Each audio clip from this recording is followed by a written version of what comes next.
Welcome दोस्तों, आओ इतिहास पढ़ो के आज के एपिसोड में आपका स्वागत है। दोस्तों, आज हम भारत के एक और सपूत की बात करेंगे। सपूत का नाम है अमर शहीद उधम सिंह। अब उधम सिंह कौन थे यह तो आप जानते हैं। उधम सिंह भारत के वो क्रांतिकारी वीर थे जिन्होंने जालियांवाला बाग के हत्यारे जनरल डायर को खल्लास कर दिया। कहां? इंग्लैंड में जाकर।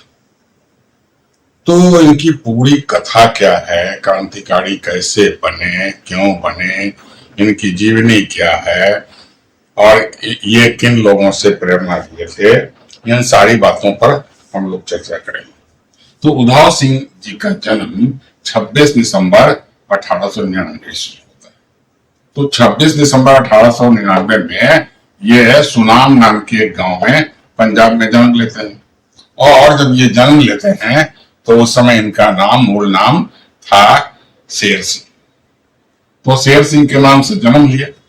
अब क्या होता है कि इनके पिताजी थे टहल सिंह, और टहल सिंह और माता का नाम था श्रीमती नारायण कौर। तो टहल सिंह जी क्या करते थे कि एक रेलवे क्रॉसिंग पर चौकीदार की नौकरी करते थे। और दुर्भाग्य ऐसा कहिए दोस्तों कि इनके पिता का मृत्यु और माता की मृत्यु बहुत जल्द हो गई। तो ये बहुत कम आयु में ही 1901 ईस्वी में इनकी माता जी का देहांत हो गया और 1960 ईस्वी में पिताजी का देहांत हो गया। तो ये बहुत कम आयु में, यानी 7-8 वर्षों की आयु में पूरी तरह अनाथ। अब अनाथ होने के बाद क्या करेंगे भाई? तो इनके एक बड़े भाई थे मुक्ता सिंह। तो मुक्ता सिंह ने ही क्या किया कि इन्हें, अब इनका पालन पोषण होगा कैसे? मुक्ता सिंह भी इस काम के लिए सक्षम नहीं थे, समर्थ नहीं थे। तो वो बेचारे क्या करते? तो उन्होंने क्या किया कि इन्हें एक अनाथालय में भर्ती करा दिया। ये अनाथालय था, आपको ये अमृतसर का एक अनाथालय था और वहीं इनका पालन पोषण। तो अनाथालय का उस समय का सिस्टम था कि वहां एक नया नाम देते थे, वहीं इनका नाम उधम सिंह रखा गया। तो इसी नाम से ये आगे बढ़े। अब क्या हुआ कि अनाथालय में रहकर पढ़ाई करते हुए 1919 ईस्वी में ये अनाथालय छोड़ देते हैं। 18 में मैट्रिक की परीक्षा पास की। तो 1918 में मैट्रिक की परीक्षा पास की और 1919 में ये अनाथालय छोड़ देते हैं। इनके मन में अब 1919 में जो जालियांवाला बाग का हत्याकांड हुआ उसने इनको अंदर से हिला कर रख दिया था। और उसी समय ये जालियांवाला बाग का जो हत्याकांड था उसके प्रत्यक्षदर्शियों में से एक थे। तो ये उधम सिंह ने उसी समय कसम खाई थी कि जिस अधिकारी ने हमारे लोगों की नृशंस हत्या की है उसे हम कभी छोड़ेंगे नहीं। तो एक तो प्रतिज्ञा थी। ऐसी घटनाओं को देखने के बाद दोस्तों कई सारे युवाओं के मन में यही ख्याल आया होगा कि इस तरह के हत्यारे को कभी माफ नहीं किया जाना चाहिए, इसे छोड़ना नहीं चाहिए। लेकिन समय के साथ साथ कुछ लोगों का यह दिल में जो भड़कता हुआ आग था, आग के शोले थे, वो धीरे धीरे ठंडे पड़ गए। लेकिन उधम सिंह का दिल और प्रज्वलित होते रहा। तो ये आगे बढ़ते चले गए। अब क्या हुआ कि 1919 में हुआ क्या था कि पहले तो ब्रिटिश सरकार ने रॉयलेट एक्ट लगाई। तो रॉयलेट एक्ट जब पास किया तो उससे भारतीय लोगों में काफी आक्रोश था।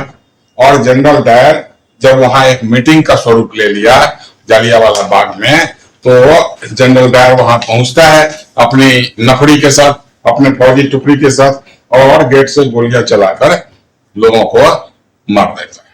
सैकड़ों लोग मारे जाते हैं, हजारों घायल होते हैं।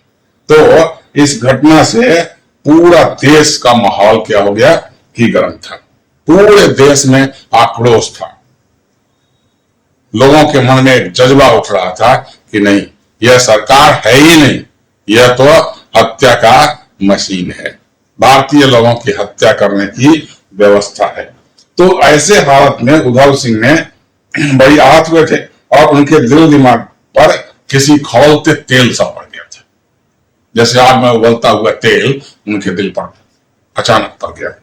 तो ये बड़े आक्रोशित थे। तो इनका बदला जरूर लेने का इन्होंने कसम खाई और उस कसम को इन्होंने पूरा किया, भले ही लंबे समय के बाद।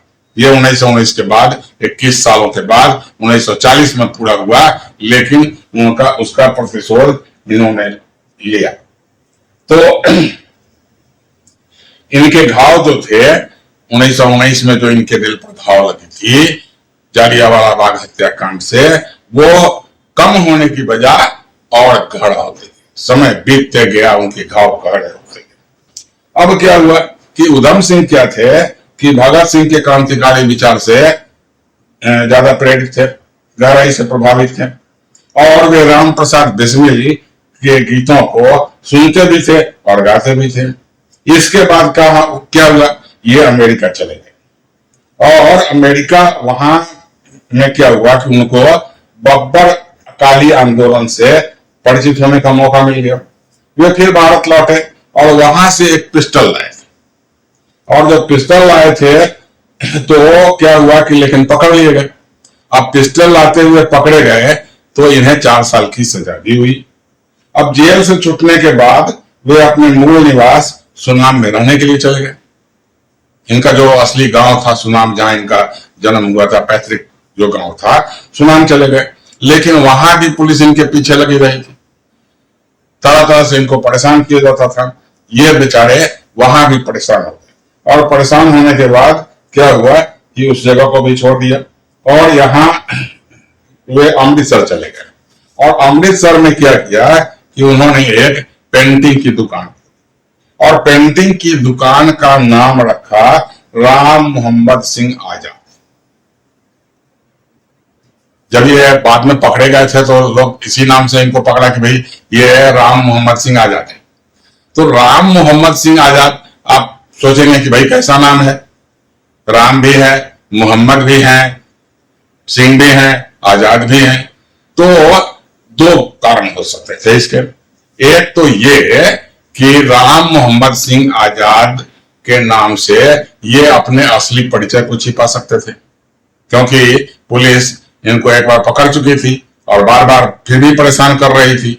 और दूसरा यह था कि ये अपने नाम से एक ऐसा संदेश देना चाहते थे कि उनको उनके नाम में, उनके चरित्र में, उनके व्यक्तित्व में, उनके विचार में सभी धर्मों के लिए समानता है। तो मुख्य अभियान और जनरल डायर की हत्या पर अब चले। तो कहता है कि उधर जालियांवाला बाग की जांच चलती रही, मारने वाले लोगों की संख्या कभी सामने न आई, और इससे उधम सिंह और भी परेशान थे कि भाई आखिर जिसने इस तरह की हत्या की है उस पर कोई न कोई कार्रवाई तो हो, कम से कम इतना तो बताया जाए कि भारत के कितने लोगों को आपने मारा है। तो ये कुछ नहीं हुआ, और उसके लिए जो जांच के लिए जो कमीशन बनी थी, उस कमीशन के सामने जनरल डायर ने जो वक्तव्य दिया था वह तो और आग में घी डालने वाला था। अब वो वक्तव्य क्या था? कहता है कि मैंने ब्रिटिश सरकार की एक भी गोली बर्बाद नहीं की, 1600 गोलियां चलाई गई, 600 लोग मारे गए, 1000 घायल। तो यह क्या है? इस तरह का वक्तव्य किसी कमीशन के सामने, किसी जांच आयोग के सामने देने का मतलब क्या है? यह तो डायर का अंदर का दम्भ बोल रहा है ना, कि यदि हमको मौका मिले, यदि हमारे पास शक्ति मिले, यदि हमारी सरकार हमको साथ दे तो मेरा कोई कुछ नहीं बिगाड़ सकता, चाहे जो भी करे। तो लेकिन जनरल डायर के दम को दर्शाता था। अब इस बात से उधम सिंह और परेशान थे। उनके मन का गुस्सा, उनके मन का क्रोध, उनके मन में प्रतिशोध की जो भावना थी और बढ़ते जा रही। तो जनरल डायर को कहां समझती कि जिसे राष्ट्र भक्तों की बद्दुआ लग जाए उसकी रक्षा ऊपर वाला भी नहीं करता दोस्तों। और जनरल डायर के साथ भी यही हुआ था। जिस तरह का कृत्य उसने किया था, जिस तरह की नृशंस हत्या उसने की थी, देशभक्तों की बद्दुआ उसे लगी थी। और ऐसे हालत में उसकी सुरक्षा का क्या होगा? अब जनरल डायर को उधम सिंह विभिन्न नामों से कई देशों की यात्रा पर निकल पड़े। ये अलग अलग देशों में यात्राएं करते हैं और यात्रा के दौरान ये कहाँ गए, अफ्रीका गए, नैरोबी गए, ब्राजील गए, अमेरिका गए और तमाम जगहों की यात्रा। और 1934 में उधम सिंह इंग्लैंड पहुंच गए और इंग्लैंड पहुंचने के बाद वहां 9 एल्डर स्ट्रीट कमर्शियल रोड पर अपना ठिकाना बना लिया, वहीं रहने लगे। यहां उन्होंने एक कार और 6 राउंड वाली एक पिस्टल भी खरीद ली, क्योंकि उन्हें पता था कि जिस रास्ते पर वो जा रहे हैं, जिस मिशन पर वो निकले हैं, जो उनका उद्देश्य है, जो उनका टारगेट है, उस पूरा करने के लिए इन चीजों की जरूरत नहीं पड़ेगी। तो उन्होंने ये 2 चीजें खरीद ली। अब क्या था कि अब वे केवल उचित समय का इंतजार थे कि कब उचित समय मिले और कब डायर के साथ हिसाब चुकता हो। तो वहां मौका भी आ गया। 13 मार्च 1940 को रॉयल सेंट्रल एशियन सोसाइटी की लंदन में एक सभा थी और इस सभा में जनरल डायर भी एक वक्ता था। तो यह तो स्पष्ट हो गया कि जनरल डायर वहां आएगा। उस सभा में जनरल डायर को आमंत्रित किया गया था सेंट्रल एशियन सोसाइटी की सभा में, और उसने स्वीकृति दी थी कि ठीक है, हम भी एक वक्ता के रूप में वहां रहेंगे। उधम सिंह समय से बैठक स्थल पर पहुंच गए, समय से पहुंच गए। वहां जाने का व्यवस्था भी इन्होंने कर लिया। रिवॉल्वर अपने साथ रख लिया और रिवॉल्वर को कैसे रखा दोस्तों कि किताब के बीच में, एक मोटी किताब के बीच में रिवॉल्वर के साइज का एक खांचा काटा और उस खांचे में रिवॉल्वर को रखा और किताब पूरी तरह बंद भी हो जाता था, कहीं से रिवॉल्वर पता नहीं चलता था। और इस तरीके से, गोपनीय तरीके से ये रिवॉल्वर लेकर उस सभा के हॉल में घुस गए और जैसे ही इन्हें मौका मिला, उन्होंने क्या किया कि जनरल डायर पर अंधाधुंध गोलियां बरसाई और जनरल डायर को छलनी कर दिया। जनरल डायर बेचारा को मारा गया। अब उधम सिंह के भागने की कोशिश, मारने के बाद ये भागने की कोशिश भी नहीं करते, पकड़े गए। स्वाभाविक है ना, जब आप किसी की हत्या करेंगे और खास करके ऐसे वीआईपी की हत्या करेंगे और उस हत्या के बाद आप भागते भी नहीं हैं, तो गिरफ्तारी तो अल्टीमेट है ही। और इन पर मुकदमा चला। 31 जुलाई 1940 को उन्हें इंग्लैंड के पेंटविले जेल में क्या किया गया कि इन्हें फांसी की सजा दे दी गई और ये फांसी पर गए। 31 जुलाई 1940 को ये फांसी, चलिए, शहीद हो गए। तो इनकी मृत्यु नहीं हुई दोस्तों। मैं इन्हें, इन शहीदों को की मृत्यु नहीं मानता, मैं कहता हूं कि इनकी शहादत हुई। तो यह शहादत का दिवस था आपको 31 जुलाई 1940। अब क्या हुआ आगे? 1974 में ब्रिटिश सरकार ने इनके शरीर के अवशेष को भारत सरकार को सौंप दिया और भारत इनके अस्थि अवशेषों को, इनके शरीर के बचे कुछ अवशेषों को भारत में सम्मान पूर्वक लाया गया और इनके पैतृक गांव में उसे सम्मान पूर्वक अंतिम संस्कार किया गया और वहां इनकी एक समाधि भी बनाई गई। तो दोस्तों, यह कहानी भले ही छोटी, लेकिन यह कोई छोटी बात नहीं।